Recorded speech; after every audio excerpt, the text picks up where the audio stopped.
আধুনিক সময়ে অল্প বয়সী শিশুদের হাতেও সহজেই পৌঁছে গেছে স্মার্টফোন। পড়াশোনা, যোগাযোগ বা বিনোদনের সুবিধা থাকলেও ছোট বয়সে স্মার্টফোন ব্যবহার শিশুদের জন্য কতটা নিরাপদ তা নিয়ে নতুন করে প্রশ্ন উঠেছে।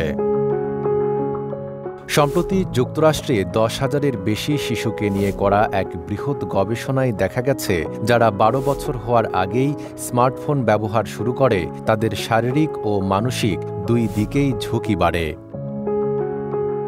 গবেষণায় উঠে এসেছে, কম বয়সে স্মার্টফোন পাওয়া শিশুদের মধ্যে ঘুমের ব্যাঘাত, অতিরিক্ত ওজন বৃদ্ধি এবং মানসিক অস্থিরতা বেশি দেখা যায়। বিশেষজ্ঞরা বলছেন, রাতে ঘুমানোর সময় ফোন ব্যবহারের ফলে স্ক্রিনের নীল আলো ঘুমের স্বাভাবিক ছন্দ নষ্ট করে।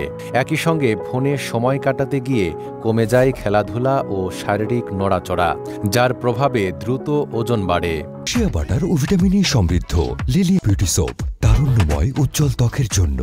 রিমার্ক। এছাড়া স্ক্রিনে অতিরিক্ত সময় দেওয়ায় বাস্তব সামাজিক যোগাযোগ কমে যায়, যা মানসিক বিকাশে বাধা সৃষ্টি করে।